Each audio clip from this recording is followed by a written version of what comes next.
Hello, everyone. I want to extend a welcome to all of you who have joined us today. I hope that everyone can hear me fine and see me fine.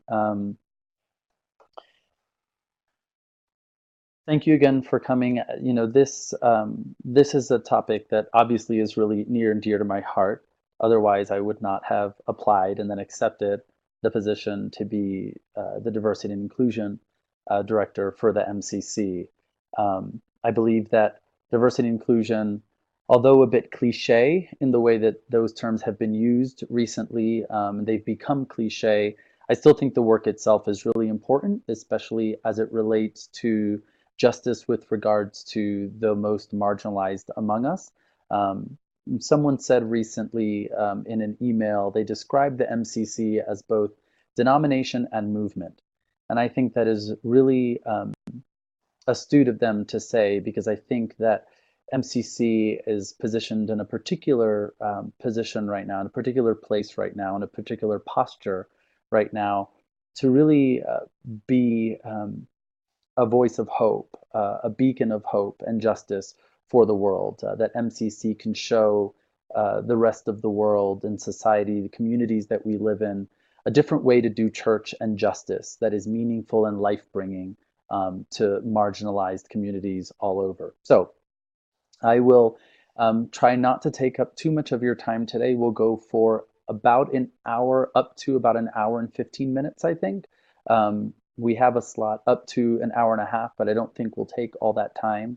A few notes, if you have questions as I am sharing with you all, if you'll type those in all caps, normally on web type stuff and social media, we try to avoid all caps because it's perceived as yelling.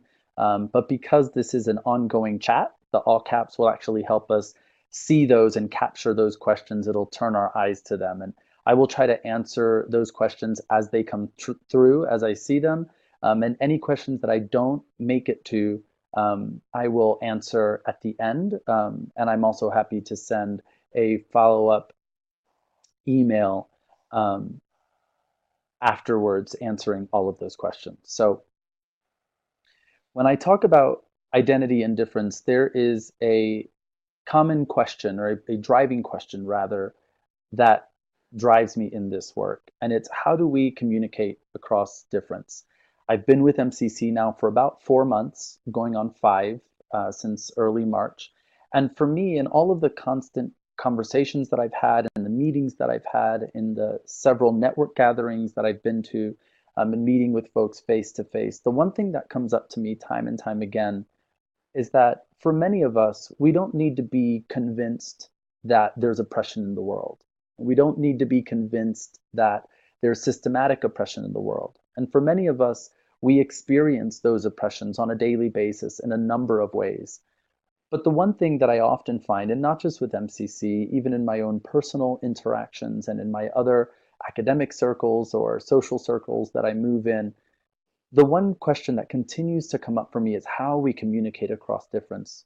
So often we have trouble speaking to those who are different from us, or those who have different experiences in the world from us.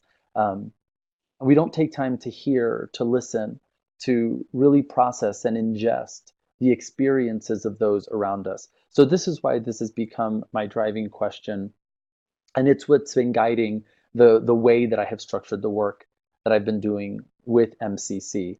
At saying that, I should pause and give a little bit of introduction about myself for those of you who don't know.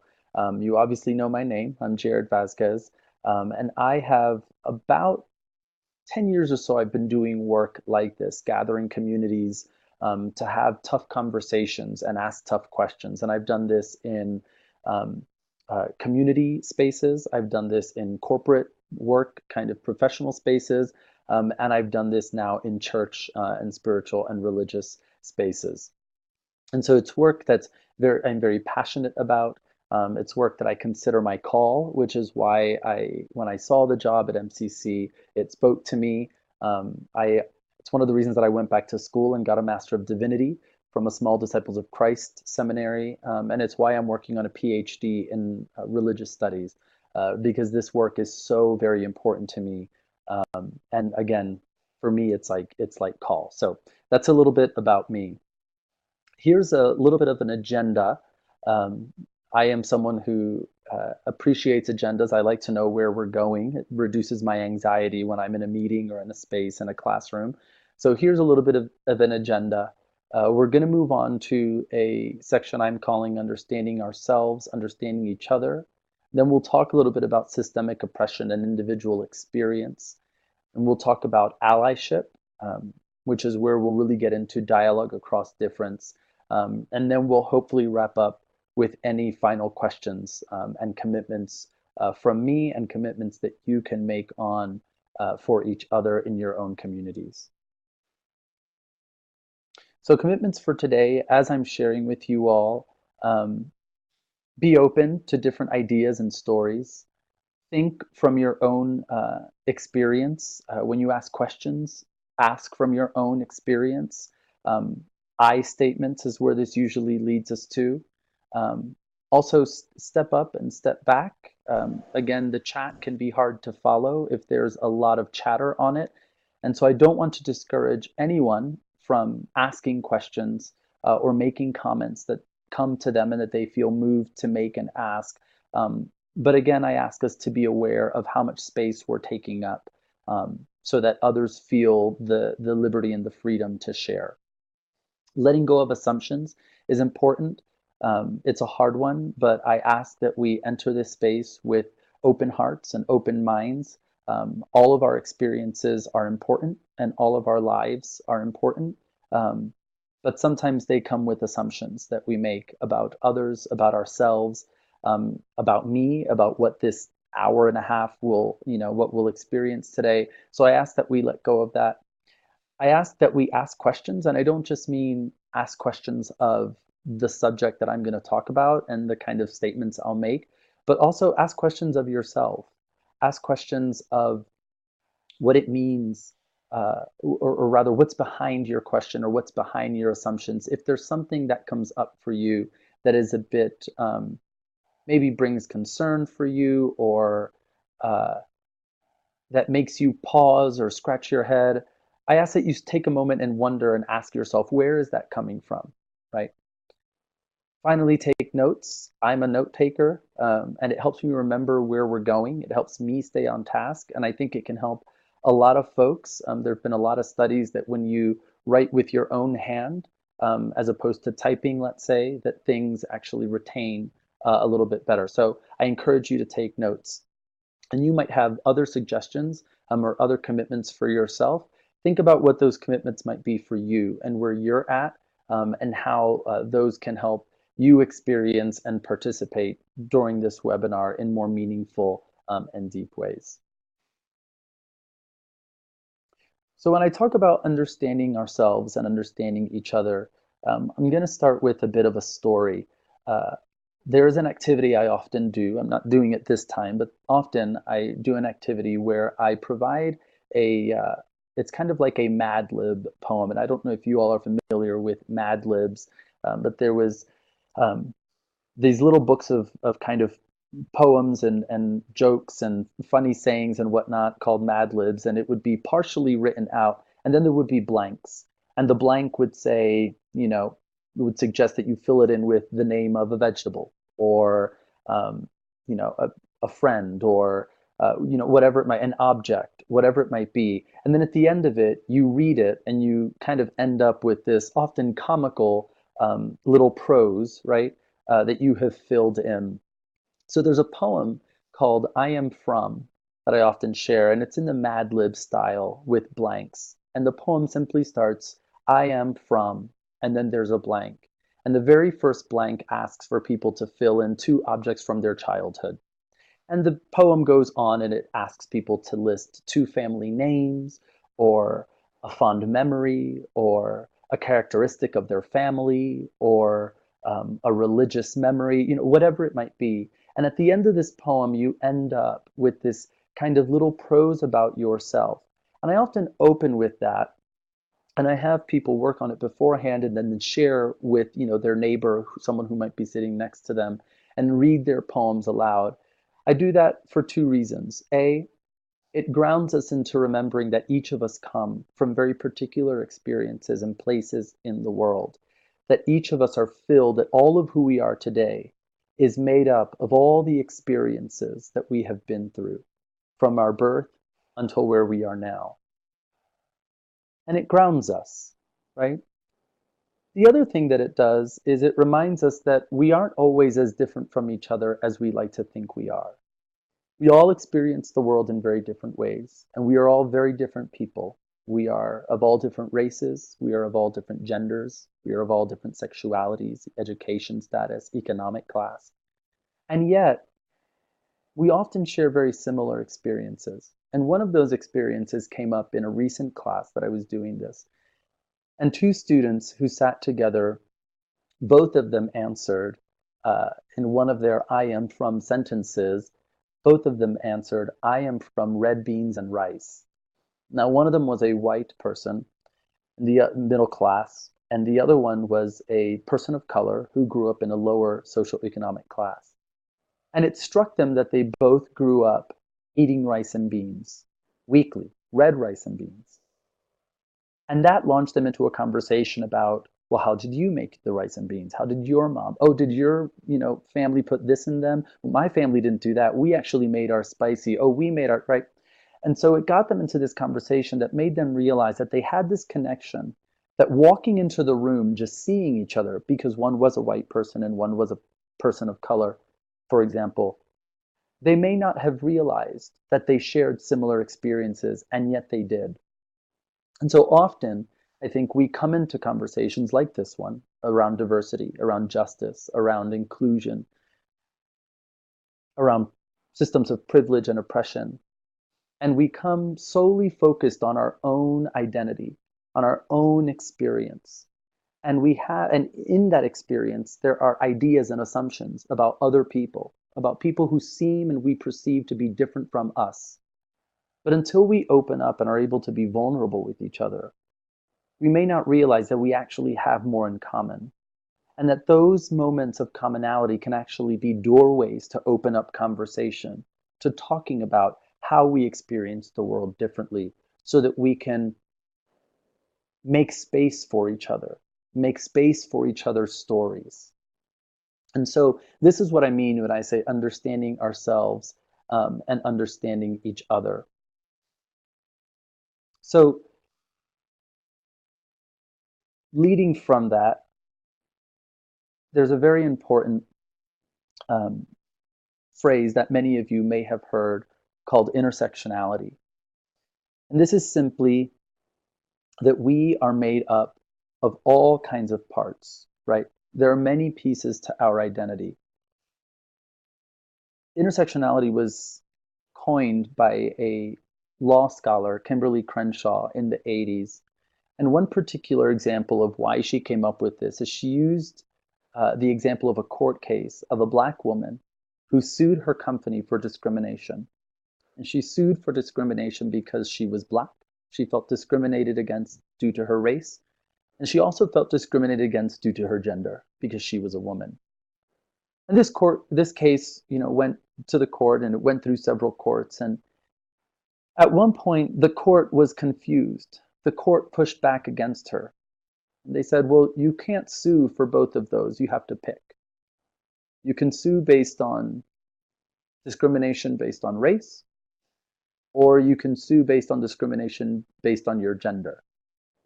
But that's not how this woman experiences the world, right? This woman experiences the world with discrimination both because of her race and her gender. And the legal system had no way, to that point, they had no precedent for holding those two identities in tension with each other, right? And holding them together. And yet, this was this woman's real experience. So take a moment and think about, and you can write down or just think, how you describe your identity. I might say, I'm a man. I'm Latino, specifically Puerto Rican. I'm gay. Maybe my education comes into it, right? Maybe where I was raised comes into it. Maybe I am from a single parent home, or maybe I'm from a dual parent home. Maybe I'm an only child. Maybe I'm the oldest of seven, right? All the different things that define us. Think about that for a moment. And then think about how many different identity markers did we come up with, right? I just mentioned a handful, and I could go on, so that there are all these pieces, right, that fit into who Jared is, right? So we've talked about our experience. That's a huge part of who we are. And now we're talking about all the different identity markers that we assign to ourselves, be it because of experience, because of the way the world reads us, whatever it might be, right? And in your experience, how do these parts interact with each other? Are they distinct? How might you be treated differently based on one identity than another?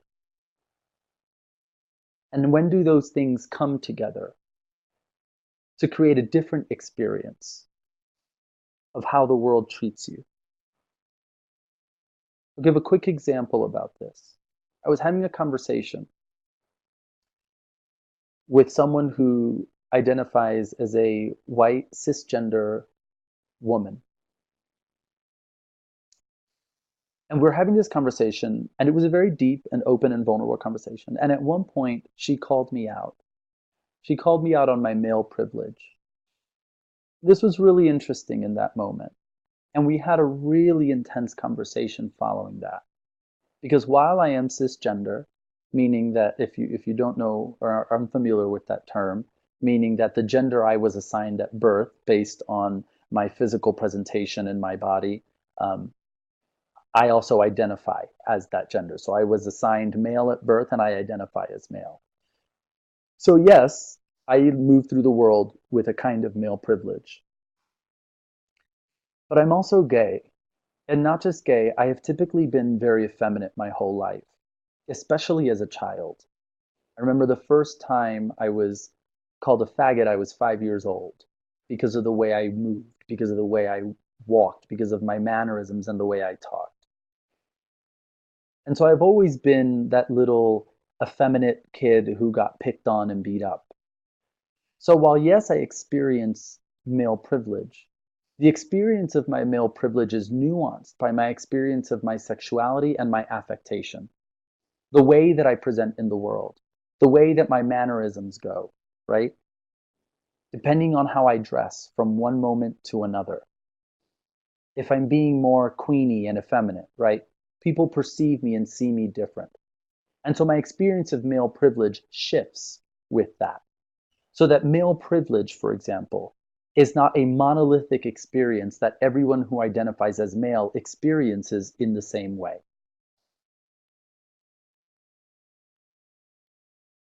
And this is where we come to the definition of intersectionality. The coming together of social categories like race, class, gender, etc., all the ones I just mentioned, and the way they apply to an individual or a group, and the way they overlap and create interdependent systems of discrimination or disadvantage. And so keep this in your mind because this is very important when we begin to talk about systemic oppression and individual experience. Have you ever felt lumped into a group that you didn't feel was fair? And what comes up for you when that happens? Maybe people perceive you as straight in the way you move through the world. And so they assume that you're straight. But that doesn't feel quite right. Maybe you move through the world and people assume that you're not straight and you actually are. And that doesn't feel quite right. Maybe you identify as a person of color because you're of mixed race, and yet you're light-skinned and have white passing privilege, and so people assume that you're white, and that doesn't feel quite right. What's happening there is that we are using what we understand of the world in our own experience to read each other.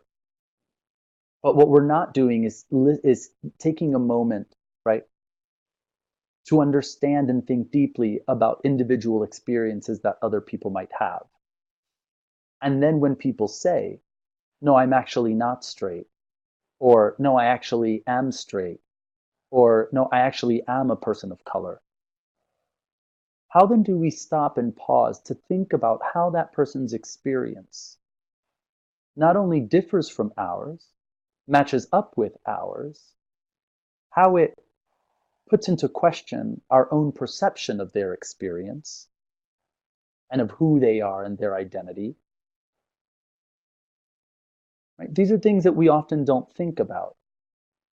But we move through the world with our idea of our own experience and what we know of oppression and privilege. And we make assumptions about other people. And this will be important for later, this whole idea of making assumptions. And systemic oppression, and it's not necessarily that you're a bad person for doing that or for making those assumptions. These are things that many of us do almost naturally. And we do it, and it feels natural because we're socialized in a certain way. And we're socialized out of what we call systemic oppression. And that is high level, across the board, oppressive systems that seek to categorize us and put us in different places that attempt to give name to and define our experiences without taking time to ask for people's stories, to ask, where are you from? And I don't mean where are you from as in the common where are you from question that's often asked, for example, people of color, because we assume they are not from this country. I mean, where are you from in relation to the example of that poem I gave earlier? Where are you from? What has shaped you? What are the experiences and the moments in your life that have made you who you are today? We often don't go there with people. We make assumptions about who they are because we read them in certain ways based on our social experiences. And so part of what this work is decolonizing our mind of that, deconstructing that impulse in us to make assumptions about people based on how we read them. Or I should say, solely based on how we read them. One way that we can talk about systemic oppression is by using the 4 I's of oppression. Because oppression shows up in various ways, and we all experience them differently. So the first I is ideological. And ideological is the kind of mythological narrative that is the undercurrent, right, of our society. So think, for example, deeply rooted ideas about women and the role of women versus men and the role of men. And the idea that there is a binary and that there are only men and women and nothing in between and nothing beyond men and women, right? That is ideological. It's the kind of, in Christianity, we might say, it's the kind of theology that undergirds the way that we practice our world, the way that we do church, the way that we do friendship, the way that we do family and society, right? Has at its base a kind of theological understanding of who God is, who Jesus is, who the Spirit is, what's the purpose of our life on this world, right? Those kinds of ideas, that ideological aspect of who we are, right, runs along the bottom of all of that. Then there's institutional, right? And institutions are set up to reinforce those ideological ideas, right? We believe that God works in a certain way. And so we establish and run our churches and our faith communities in certain ways based on our theology, right? The same thing might be, the way that school systems are run, the way that government runs, right? The project of conquest in the West, right? The way that the West, the colonial powers moved into this part of the world was undergirded by their understanding and ideologies of their place in the world, the theologies that guided them, right, is what gave structure and form to how they moved into the world, to how we established, for example, the United States of America, which is my particular social context, right? There's always that underlying ideological guide that institutions often are solely committed in protecting and perpetuating. And those feed into interpersonal oppression, the way that we deal with each other, right? We have a certain theology about women in the church. And so in our denomination, not MCC, I'm using our, right, denomination, we don't ordain women. And so then when a woman feels called, or when a woman has an opinion, the way we interact with that woman or the way we deal with that woman, right, is inflected and is colored by what our institutions tell us. And they're telling us that and structuring things in certain ways because they're holding up and committing to a particular theological ideology. And so then that leads us to our internalized depression. So that then you might have people who identify as women beginning to believe that actually it is their place to just sit and be quiet. That regardless of their desire to have a call, regardless of their desire to be ordained, that's not really what's for them. And they really aren't worthy and capable of it, right? So all of these things reinforce each other. And we can do this exercise with sexual orientation, with gender, with race, with economic class, with education, right? All of these areas, with people who live with disability, right? All of these different ways that these four eyes exist in the world and perpetuate systemic oppression at the broad level. And it trickles all the way down to not just the way you and I interact, but even the way I think about myself, the way that I understand even myself. A quick note at this moment, at this kind of juncture, because often I hear people talk about reverse isms, right? We talk about sexism, racism, heterosexism, and we say, well, that's just the reverse. If you're treating me that way, right?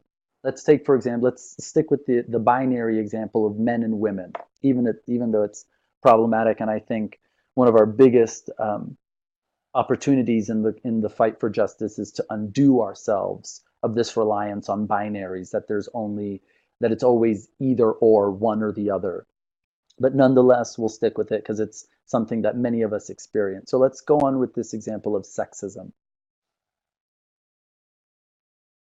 There may be moments where people who identify as men experience prejudice or experience momentary and specific disenfranchisement because they're male. Say, for example, you're the only male identified person working in a group of women identified people. And every time you have an opinion, every time you make a suggestion, whatever it might be, they treat you differently. They shoot you down. You're experiencing disenfranchisement and you're experiencing prejudice. What I would argue that you're not experiencing is sexism. Because the isms have a particular job. They are the description of the reinforcement of systemic oppression. These four eyes that we see before us. And we know that in our patriarchal society, those who in the position of privilege are those who identify as men, And those in the position of oppression and disenfranchisement are those who identify as women. And so when we say sexism, what that term does is describe the systemic oppression rooted in these four I's that people who identify as women experience. So even though someone who identifies as male may experience momentary and specific disenfranchisement or prejudice based on their maleness, I would argue they're not experiencing sexism, what often might be called reverse sexism, right? And why is that?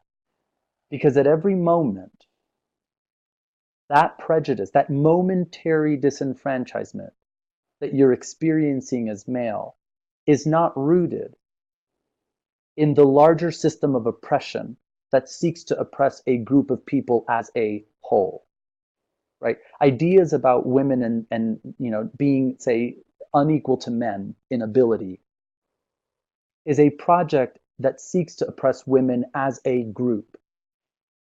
But there is no such project.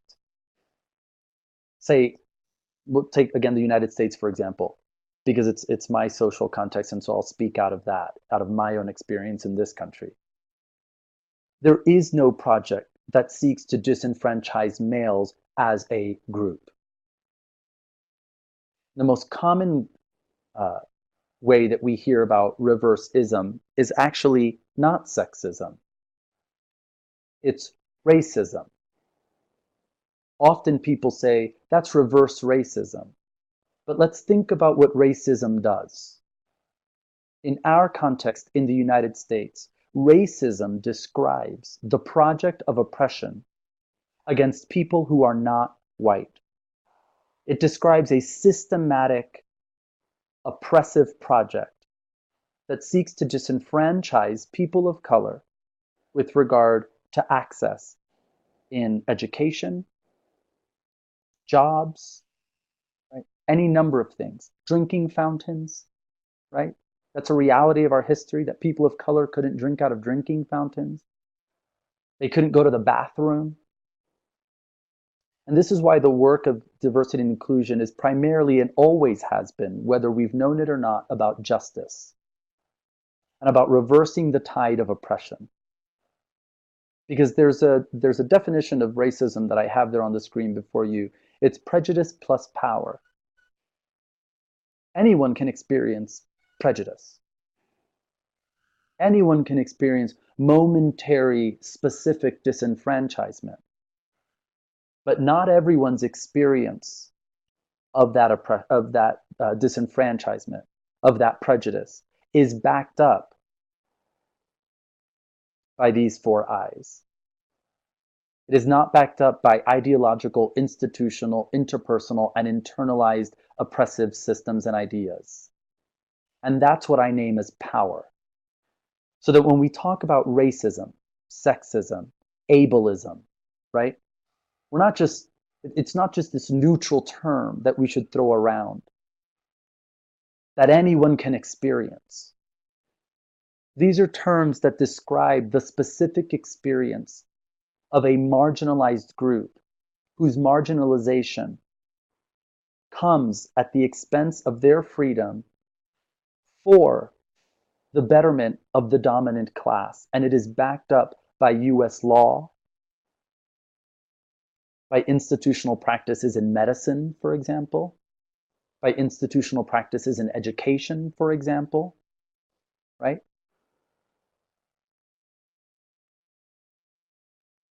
And this can be applied, like I've said, to, like I've given the example, to any ism. Now, this usually is something tough for people on the, quote, privileged side of the equation to hear and to think about. But I want you to take a moment to stop and think deeply about some of the things I've said. What's coming up for you? How does your body feel right now? How are your emotions right now? What are all the buts that you're coming up with right now as I'm talking? What are all the moments that you're saying, well, but Jared, well, but he hasn't said, well, but he doesn't know, right? What are all these moments that are coming up for you? These moments of resistance that are coming up for you? And think about that for a moment. And think about why those might be coming up.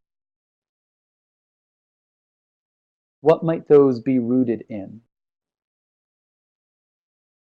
What might be driving that? Is there fear? And if there's fear, what is that fear rooted in? What is it fear of? Is there a feeling of risk? And if there is, what is that risk? What do you feel is at risk? If you're uncomfortable, what's making you uncomfortable? Where is that coming from? If you're coming up with counter arguments as I'm talking to justify why you disagree with me, where is that coming from? And what is that disagreement rooted in? I'm not afraid of the disagreement. And I'm not afraid of the challenge and the question. And I'm always happy to have a conversation about that. But often we don't stop to think about why. Why do I feel the need to disagree with this particular definition of racism, for example?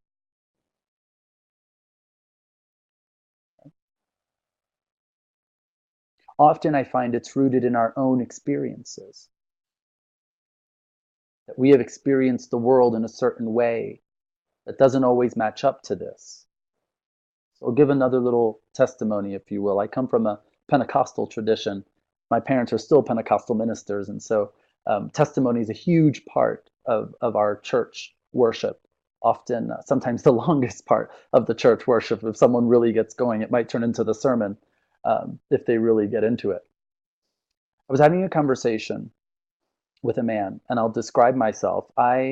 If you can see me, I'm brown, Latino, from the Caribbean. And so depending on where I'm at, some people read me as biracial, black and white. Some people immediately recognize me as Latino. I've even gotten confused for Middle Eastern before, but I don't pass as white. I'm short, about 5'8". I'm slim. I've always been slim. I'm at my heaviest I've ever been now at 140 pounds. And so I've always been a skinny little brown kid who's effeminate, sachets a little bit when I walk. And I was talking to this guy who is white, probably 6'3" or 6'4", pretty burly, has a big beard, from the South. And in my experience of him, I would say passes as straight. If you put him in a pair of, traditionally straight-ish male type attire, you probably wouldn't guess that he was gay. And we were having a conversation about oppression, and about oppression at my intersection, right, of being a person of color and being queer. And we were talking about the reality that statistically, people of color and people who are not straight are more than likely to experience violence because of their color and their sexual orientation. And that rubbed him the wrong way. And it got really deep because he, at 6'4", God, I would guess 210, 220 pounds, big burly guy, was the victim of a hate crime. He was attacked by a group of men and left for dead, and was in the ICU for some 3 weeks. And so when I started talking about this, about the fact that people of color, women, right, we can go on, right, trans women of color are some of the most vulnerable, if not the most vulnerable, for example, in the US when it comes to violence against their person, physical violence. The first question he asked me was, have you ever been gay bashed? My answer was no. I've never experienced, aside from a bit of bullying in school, which was mostly name calling. I'm grateful that it was never extreme physical violence. I've been pushed into a locker a couple times, but I was never punched. I was never beat up at school. I've never experienced sexual violence, right? And so I said, no, I haven't ever been gay bashed. And in that moment, he said to me, then you don't know what you're talking about.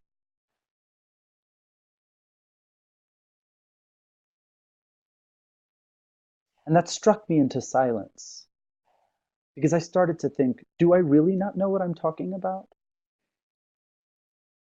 Because the fact remains that statistically, people of color, queer people, trans people, as a proportion of the population, we might say per capita, experience violence or are at greater risk of experiencing violence than those who are not a person of color, queer, trans, right? And yet this person experienced that very violence and I had not.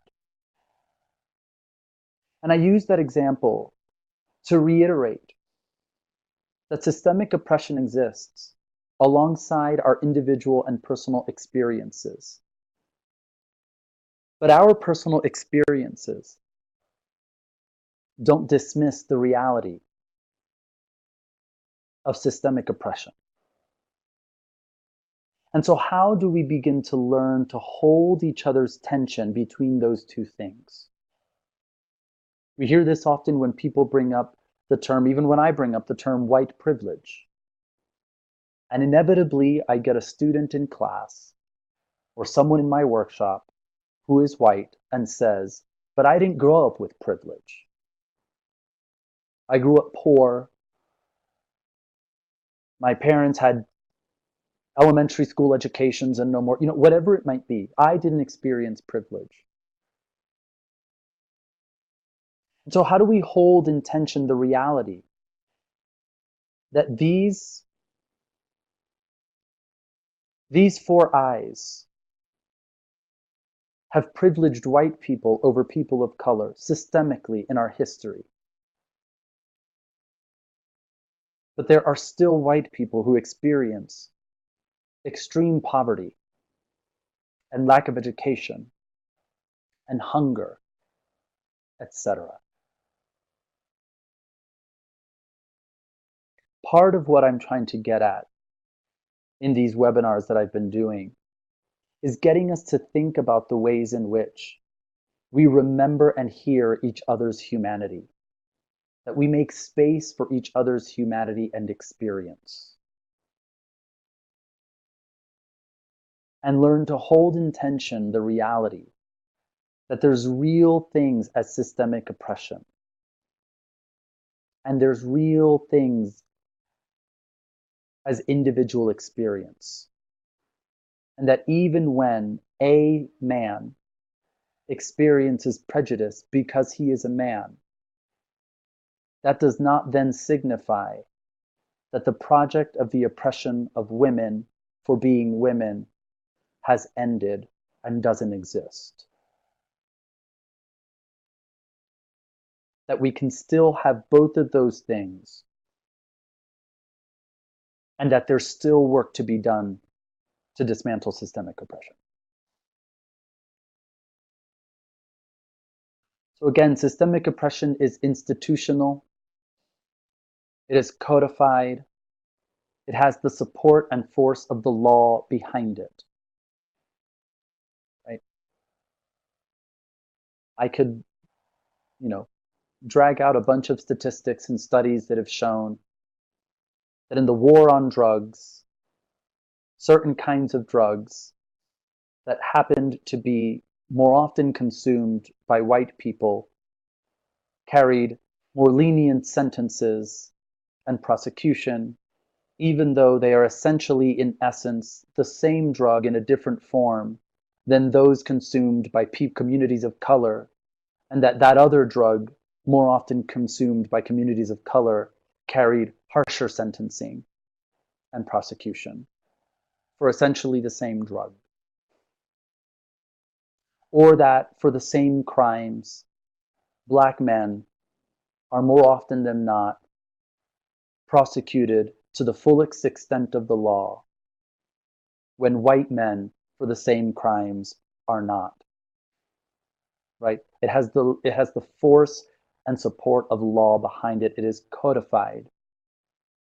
In the 1600s, upper class Virginia lawmakers created laws that didn't allow people of color, whether indigenous people, Black, Africans brought to this country, enslaved, whatever, to own land, to own other slaves. Right? It had the force of law behind it. That women couldn't vote, that people of color couldn't own land, right? That the mortgage rates for people of color in the 40s, 50s, and 60s were drastically higher than mortgage rates for white people of the same socioeconomic status. The force of law behind it. And these things carry a legacy with them. But these don't undo our own individual experiences. And sometimes those experiences match up with systemic oppression, and sometimes they don't. Our own experience of how we move through the world, how we're treated by people in our lives, what advantages and disadvantages we have. So that our personal experience or the perception of another's experience might seem different than that what's claimed about the group you belong to. But that alone does not dismiss the reality of systemic oppression, or that certain groups experience oppression disproportionately in comparison to other groups.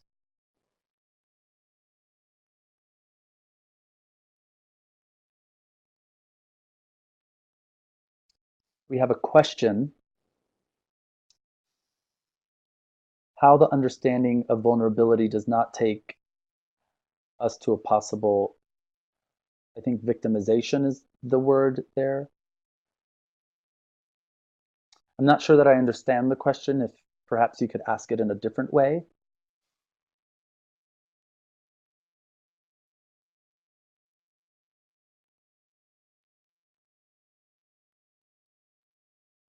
This may be a question about being the victim or becoming the victim,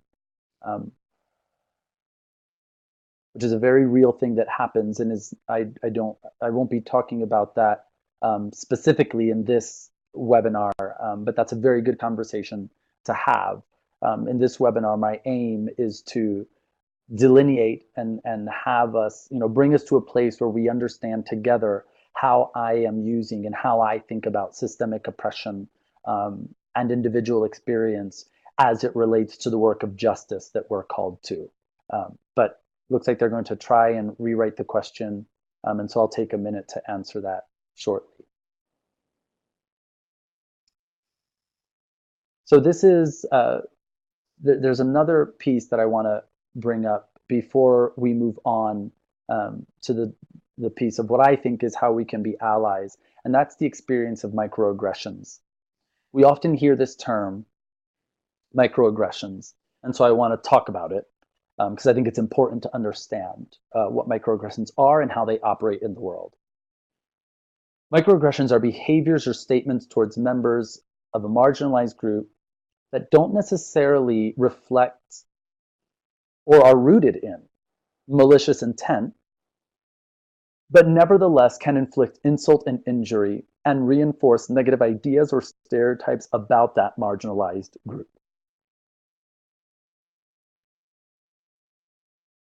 So a microaggression is not a mere insult, right?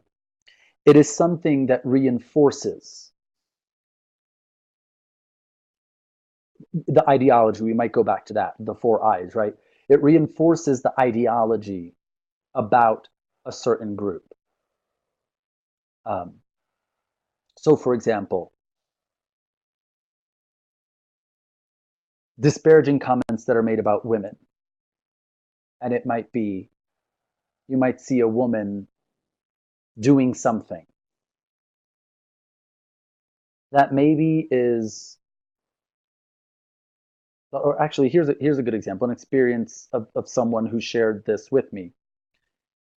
This person is a cisgender woman married to a cisgender man. They are white, and they own a home, and they had a roofing company come in because there was some hail and they had to have their roof, I don't know if all replaced, but work needed to be done on their roof. And the contractor came, and the man, the husband, came out, right, and said, "Oh, hold on, let me get my wife. She's been dealing with all of this, and I don't really know what's been going on with the roof situation. She's been handling everything." And the wife comes out, my friend comes out, and the contractor continued to speak directly to the man, the husband, and not her. Even though the husband was saying nothing, just standing there listening to the conversation. And it was actually the wife, the woman, who was engaging, asking questions, and obviously knew everything. That is an example of a microaggression. Why? Because it reinforces the stereotype that women are unintelligent, that there is such a thing as man's work, that women are incapable of, and that doing something like dealing with the roof is not a woman's place. There's a comment from someone on the thread, the comment, "You run like a girl." That's a great example. Because then what does that insinuate? What does that suggest, right? That girls can't run. Same thing with "you throw like a girl," whatever it might be, right? That women are incapable physically in comparison to men. That's a microaggression, right? It is directed at a marginalized group, right? And they're harmful because they often build up over time and they can reinforce trauma.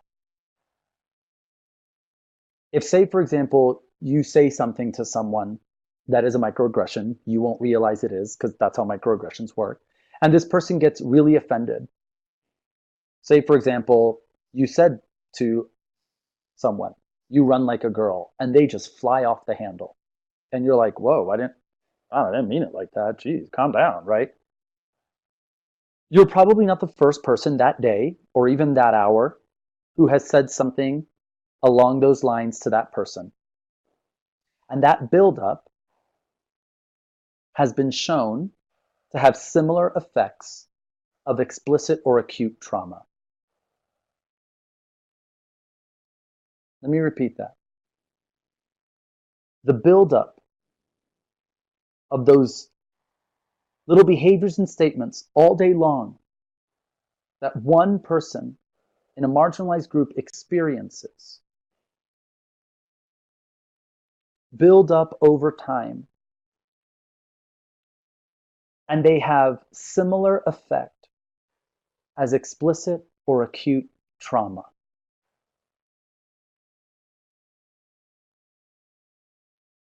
Right? Again, it reinforces ideas about a marginalized group. And there can just be insults, right?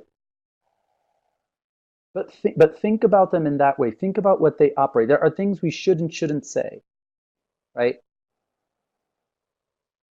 But a mere insult at a person who experiences marginalization systemically, right, is not, every insult is not necessarily a microaggression. A microaggression does something.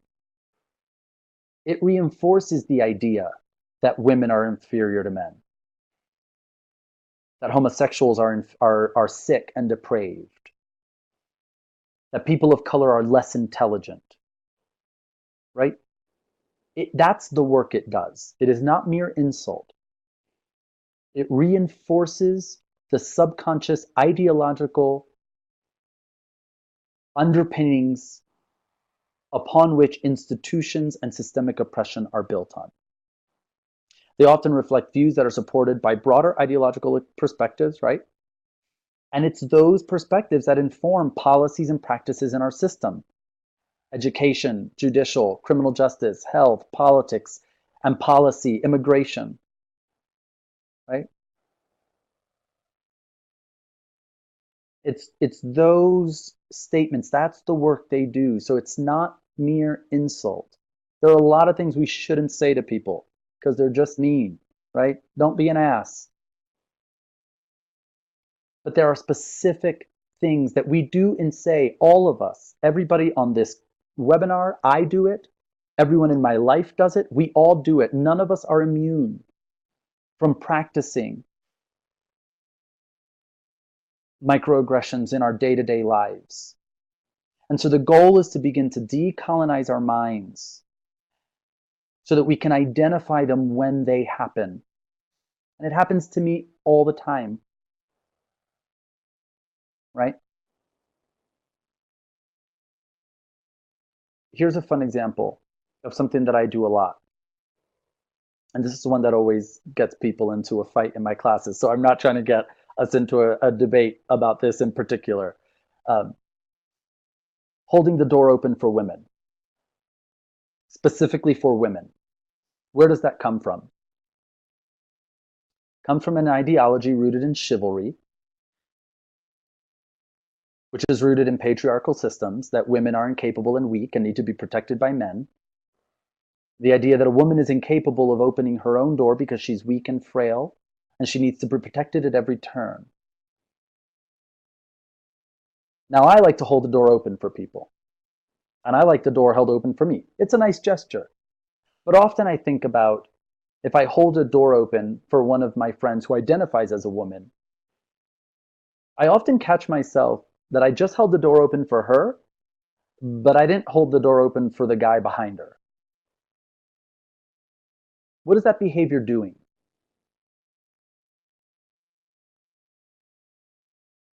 What is the behavior doing when a black woman makes a suggestion in a meeting and it goes ignored? And then a white guy makes the exact same suggestion and all of a sudden that's a brilliant idea. What is that behavior of ignoring her doing? Right? Both of those actions are reinforcing ideologies about who they are because we box them into categories of woman and black.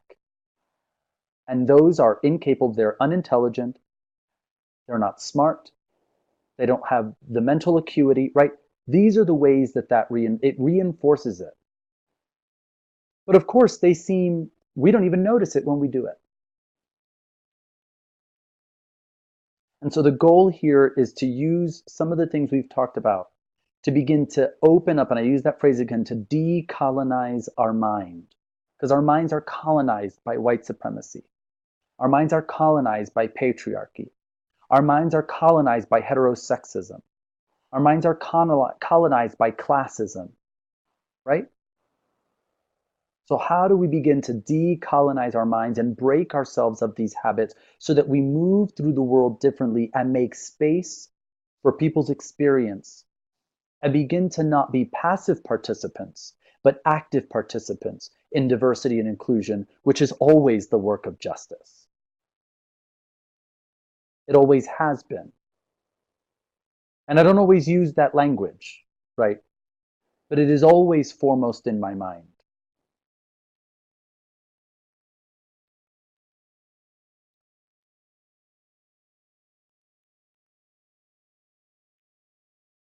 So how do we be allies to each other? I want to suggest that we are allies through dialogue. That is our action. This is not going to be your typical conversation about allyship. I'm not going to have a list of do's and don'ts, although they are out there, and if you want them, I can direct you to those resources. You can find my contact information on the MCC website, so please feel free to contact me. I'm happy to dive into these conversations. But you all are here on this call because you have some kind of desire to learn, to do, to shift, to be an active participant. And so for me, that's taking on leadership in your communities. It doesn't have to be official leadership. It could be lay leadership. You don't have to be a leader of anything in any official capacity, and you can still lead, right? So often, you might find yourself facilitating dialogue at an upcoming holiday. Labor Day weekend is coming up in September. Maybe you're going to have a barbecue with family. Maybe you celebrate Thanksgiving and there's going to be people around your table. Maybe it's in the fellowship hall on Sunday, afternoon after church. Maybe it's at, Friday night worship or whatever it might be. And we're often going to be tugged in different directions. People are going to want us to take their side in an argument. They're going to want us to be allies for them over against someone else. Competing agendas, competing ideologies. So how do we do this, right? So take a moment to think to yourself about how you define allyship. What are some key words and phrases that come to mind when you hear allyship or being an ally to someone?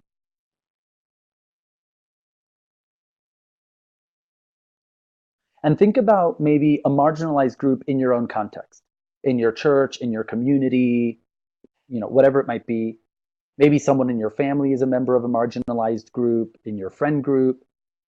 And think of one that's not one you belong to. So say as a cis person, I might think about trans people, right? That's a marginalized group. I don't identify as being part of that group, right? So that is someone I might desire to be an ally to or live in solidarity with. And we're getting some comments in the thread about allyship, loyalty, integrity, honesty, willingness to have difficult conversations, willingness to be vulnerable, right? These are all good. Often allyship can be described simply as showing up. And so how do we show up?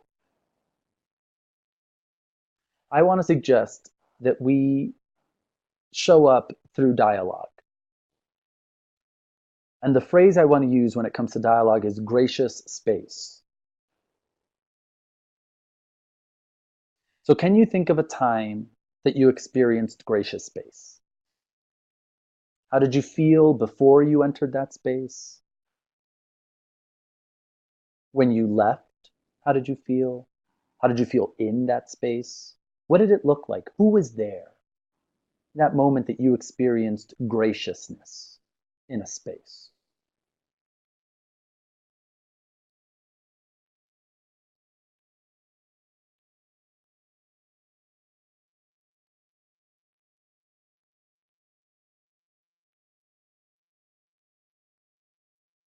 And someone makes a great comment about allyship not being rooted in the assumption of what we know already, right?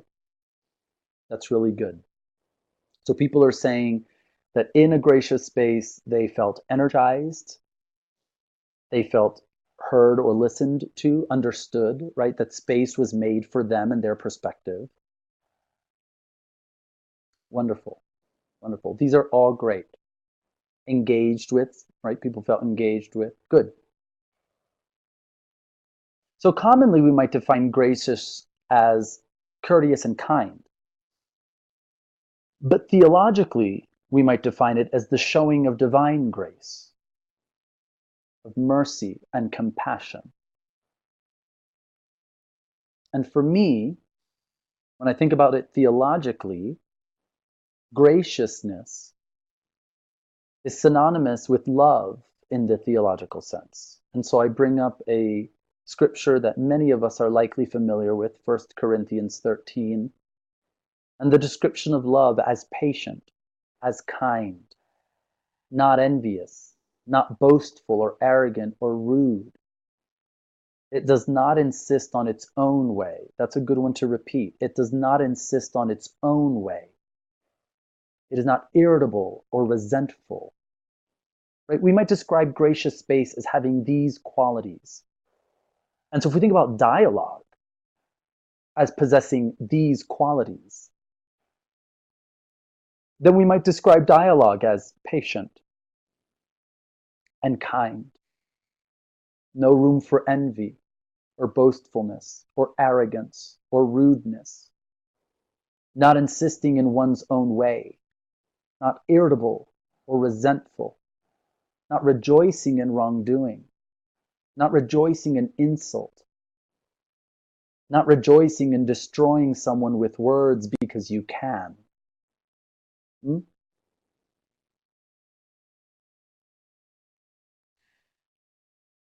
So for the creation of gracious space, I use a handful of building blocks of dialogue.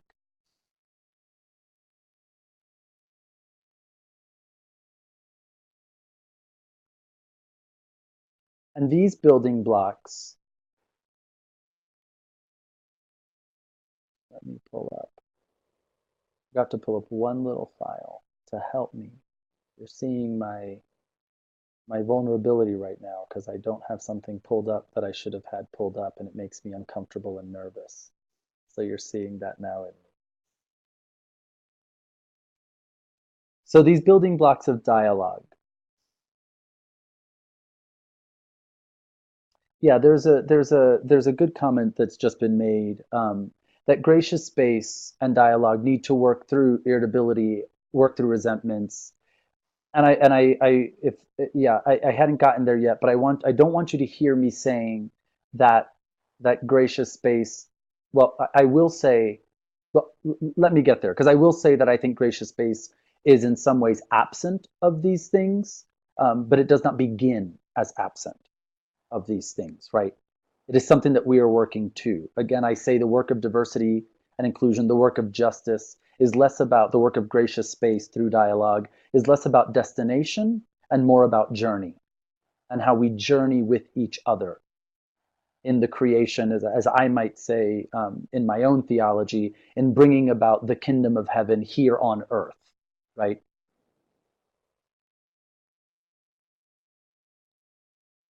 So the first building block, um, and no need to apologize. The person is apologizing for jumping ahead, and there's no need for that. I get excited when people are engaged, so I appreciate it, and I appreciate the challenge. Balance versus inquiry and advocacy. Now, this is a hard one because for many of us, we may identify as activists, right? We may identify as people who want to make a change and a difference in the world. And so we want to advocate, right, for those who we believe need to be advocated for. This doesn't mean to dismiss that. It simply means to ask, to be curious, to spend as much time telling your own ideas and opinions as you do asking questions of yourself and others, right? Too often we enter a conversation, we have an idea and we think it's brilliant, obviously, because I mean, it's my idea, so clearly it's amazing. And my whole focus is just making sure people understand my position. That's all I do in the entire conversation. And I never take time to ask. And I never take time to make space for what others might be trying to express, right? The second one is identify and surface assumptions in yourself, even. Go fishing, dig deeper. What lies behind an idea or a concept? You know, this is really important because sometimes we lack language, especially when we're new to this work. And we might say something that comes across as offensive. We might engage in a microaggression. Do we jump all over those people or do we stop to say more? What's behind that? This comes along with suspending judgment. Hang our assumptions and judgments out there for ourselves and all to explore. Don't hang them at the door and leave them there. This is going to what the challenge this person mentioned, right? I'm not asking you to leave your judgments and assumptions outside the conversation. No, I'm asking you to bring them in and put them out there for all of us to look at and explore, for all of us to ask questions of, right? And that's going to be hard. That's going to bring up strife. That's going to bring up irritability. That's going to make someone maybe resentment. You might even trigger somebody in what you're saying, right? But how do we hold space for this, for these difficult conversations? Generative listening or generative seeking to understand. I'm engaging in this practice. I'll be vulnerable and honest, open with you all, where I'm trying to, the one place in my language that I'm not as good yet is engaging in ableist language. And sometimes, you know, we say listening, and some people are deaf among us. And how does that come across to them, right? Or we might say, paint me a picture of, or paint an image in my mind that I can see. And we might be talking to someone who lives with visual impairment, right? And how does that come across to them? That's where I'm at in my journey. I'm not asking all of you if that throws you into anxiety about all the language you use. And I'm not asking, I'm not hoping, I'm trying to do that. I'm just saying being open and vulnerable about where I am in my own journey as someone who's a director of diversity and inclusion, and how my own language can be more inclusive. So I should change that. So generative understanding, right? Really tuning in, making space for other people's experiences and what they're trying to express, right? Like being open to multiple puzzle pieces to come up with a greater whole, right? So generative, yes, as in to generate, right? So that more comes up, right? I'm not just often, we hear, or I have used the example of, you're in a debate with someone and you're just like waiting, right? It's like double Dutch. And you're just like waiting for your chance to jump in, but you're not actually pausing. You're just trying to remember your own idea so that as soon as that other person stops sharing, you can jump in and share your idea, but you haven't, right? Right. And you're not actually making space. You're not taking into yourself what this person is expressing and trying to get across. And so in that sense, you disregard, right, them and their perspective and opinion because you're only worried about yourself. And then there's debate versus dialogue, right? Debate is assuming there's a right answer. And of course I have it because it's, my answer, it's my opinion. It's combative often. It's about winning. You're interested in only proving your point. Whereas dialogue might assume that a lot of us in the conversation have pieces of the answer, that it's collaborative, right? That I'm not so tied to my own agenda, right? My answer that I think is right, but that I know that there might be other people with me who also have pieces. And that if we come together and share, we can be more collaborative. It's about exploring new and common ground. It's about being attuned, being intent, right? To understand and learn from collective meaning, to develop collective meaning,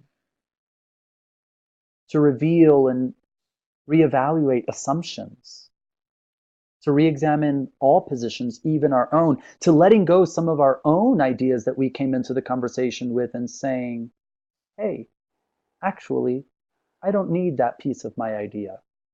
There might be something different or better, right?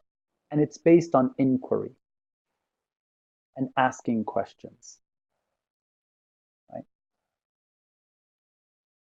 So these are the kinds of building blocks that create gracious space, because I will say, dialogue doesn't come from gracious space. It creates it. And this is where we go back to the point that someone made earlier about the challenge, right? That some gracious spaces need to work through irritability and like all that. And I would say you don't get to gracious space until you've worked through irritability and resentment, and right? So that gracious space isn't merely the absence of strife and conflict, right? But that through dialogue, we arrive at gracious space. And so in dialogue, there's going to be debate and anger and resentment and misunderstanding. And this is why it's important to go back to these building blocks. So when we're in this conversation and I disagree firmly with this person, take a moment to step back and say, wait a minute, Jared, what are you hearing? That when someone says something, that when someone expresses or shares an idea or a comment, and it hits me the wrong way, or irritates me or sets me off, that I might stop and say, wait a minute, what's behind what they're saying? And I might ask them, say more. And I might even be bold enough and vulnerable enough to say, you know what? What you just said makes me feel irritated. And I want to understand where that comment is coming from, because I'm going to give the benefit of the doubt to this moment and this process. And I'm going to try to make space for you and your perspective and your idea so that we can come together to common understanding.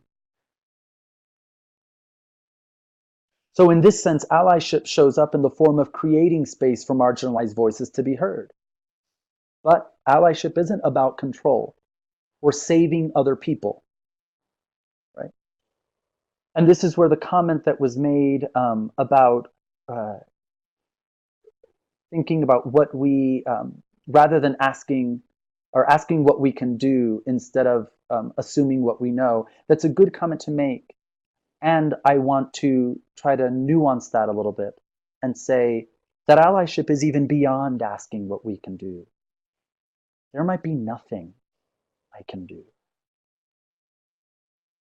Sometimes allyship is just holding space for complexity and difference. And the answer may not come to us right away, right? That sometimes allyship is holding space for someone to express themselves when maybe they've never felt that ability before, right? Allyship is about solidarity and divesting ourselves of privilege, and sometimes even wielding it for the sake of the liberation of others. In other words, by employing a strategy of this kind of dialogue, we can become allies for those who are not present or who are present, who have been silenced, who have been dismissed from spaces, who have been unwelcome. Learning how to dialogue is an important step in allyship. In fact, I would say it's one of the essential steps in allyship. Sometimes we speak, and sometimes we're silent. Sometimes we express ourselves, and sometimes we hold back. But that's the process of dialogue. There's a question, as a social movement and with a prophetic calling, do I think that we never should debate but engage in dialogue with everyone? Yeah, this is a good one who loves a good debate, right? I'm the first one to say, roll up my sleeves and let's get into it and have a nice, good debate. But I'm going to answer it this way. I think often when I say dialogue, people hear something similar to when I say love is the ultimate thing. That somehow they think that in love and forgiveness, there's a lack of accountability and a lack of justice. Debate, in my experience and from what I see, further entrenches people and does not bring about change. Dialogue cuts through the soul of another, and it cuts through ourselves. Dialogue creates the conditions for possibility, for real liberation, right? Dialogue is not weak, whereas debate is strong. Dialogue is not lack of advocacy, whereas debate is advocacy. Right? Dialogue is engagement, deep engagement. I would argue that Jesus dialogued more often than he debated. And his dialogue cut through the accusations of the Pharisee. Dialogue exposed their lack of humility. Right? Now, some people are never going to listen. And some people are never going to want to be in dialogue. And some people are always going to want to debate. For myself, where I am in my journey, I'm not saying this is the way it should be or the way everyone should be, but where I am, dialogue is my way. And if people don't want to dialogue, if people only want to just debate and have a fight about it, then that's not where I'm going to spend my time. Because I'm invested in change. I'm invested in the enactment of justice. And I think dialogue can do that. There are a few comments also that I want to get to, and we are almost done. There's a comment about allyship can be tough if you're the one on the end of the accusation, and that is true. So we do when someone accuses us of something, right? That's hard. That person who accused you might not be willing to listen to you, might not be willing to make space for you. And I don't know what to do in that situation. What I can say now is that when you find yourself in the position to accuse someone else, think about using those building blocks of dialogue, inviting them into dialogue rather than accusation. That doesn't mean you have to be, you have to, throw away your vulnerability and the speaking of truth to power and say, this hurt and this is why, right? But often when someone says something that's, say, rooted in white supremacy, we simply say, well, that's racist. And then that shuts that person off, because what did they hear? They didn't hear that their comment was racist. They heard that you called them a racist. And it shuts them off, right? And so how do we speak differently? How do we invite people into dialogue and say, you know, what you said affected me? Because I've heard that kind of thing before. And in my experience, is always rooted in racism, in white supremacist ideology. So why did you say that? Why that comment? Because I don't think of you as a bigot. I don't think of you as a racist. I don't think of you as someone who hates me. So why that phrase? Why that comment? That's a different way of accusing, right? Bringing out. All right, I'm going to try to get through some of these comments. We only have a few moments left.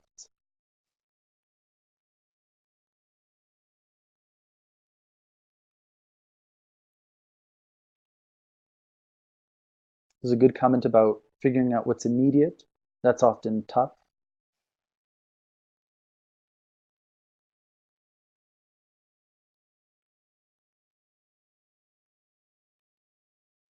And someone is expressing that sometimes there are people they'd rather separate from. And that's real. And that goes to my comment about, if people don't want to enter a space of dialogue with you, I can't force you, right? And there's a good comment about graceful leaving and separation, and that is true. We have to take care of ourselves, right? Again, I'm not going to try to force and twist someone's arm to come into dialogue. And if there's someone who belongs to my community, say a member of my church or whatever it might be, I'll try to love on them and be kind and continue the open invitation, but at the end of the day, I can't force someone.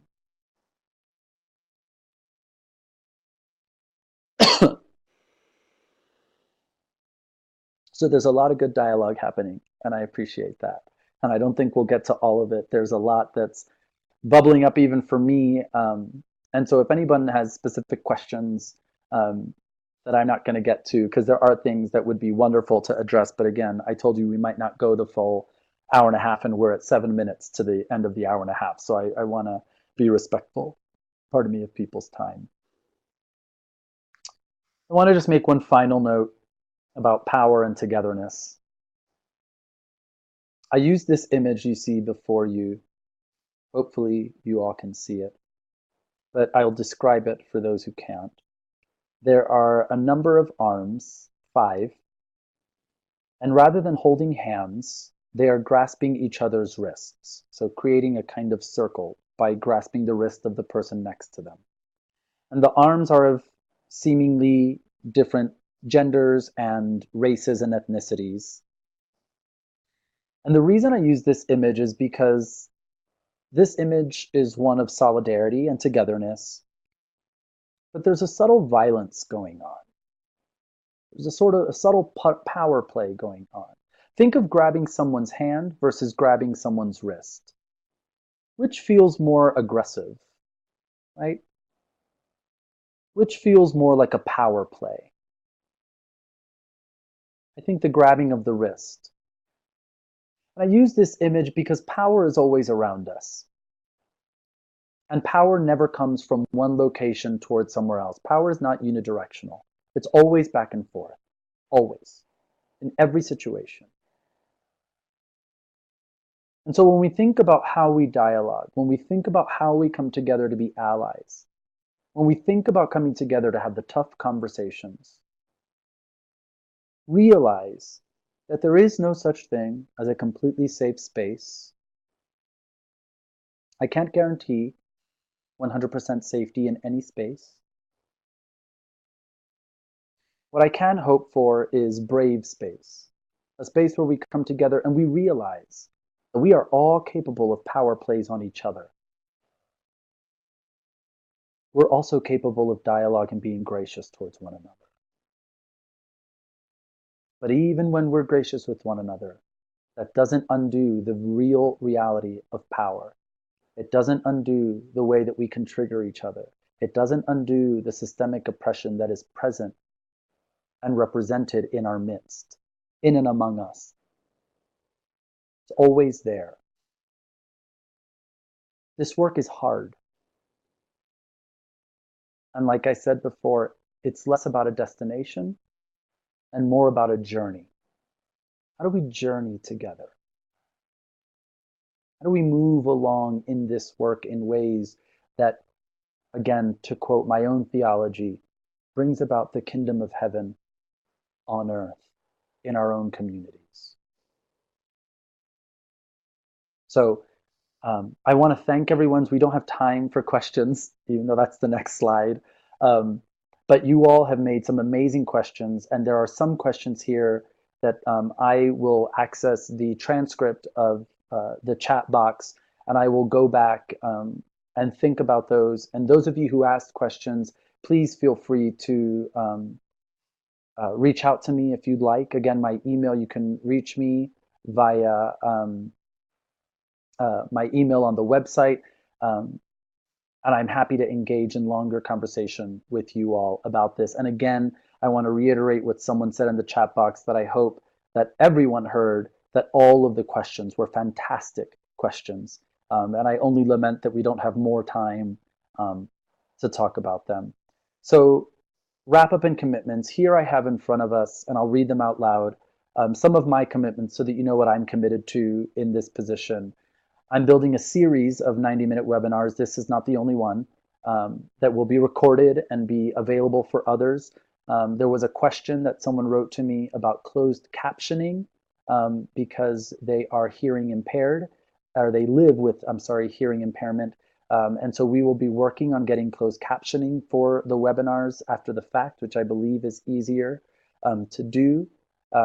So there will be forthcoming more conversations like this. I am working with the working groups. If you're not familiar with the working groups, it's groups like the Women's Working Group, the People of African Descent, People with Disability, BIPAN Group, etc. And I'm working with them to advocate for them as a member of the SLT and to use them as experts in building a resource database for local congregations, networks, and the denomination to use. I have been doing and will continue to be doing webinars and classes and courses for LEAD and RevM based on these topics. I'm attending as many network gatherings as possible this year. So if any of you plan to go to your network gatherings, I will try to be there. And I hope to meet as many of you as possible. At some of the network gatherings, I'm doing workshops there. So you'll be hearing some of this stuff again in person. And then it looks like I'll be doing a pre-conference institute for general conference and workshops during general conference. So I encourage you all to think about, what are your commitments going forward in this work? What are your commitments at the local level, in your churches, in your communities, in your networks, and in the denomination for doing this work? So I thank you. Another question has come through again, but this person is leaving it for further discussion. It looks like a great question from what I can see. And so again, thank you all for your time. I appreciate it, and I look forward to meeting you all in person, if not at the network gathering, then perhaps at General Conference next year. Take care and go with blessings. Thank you.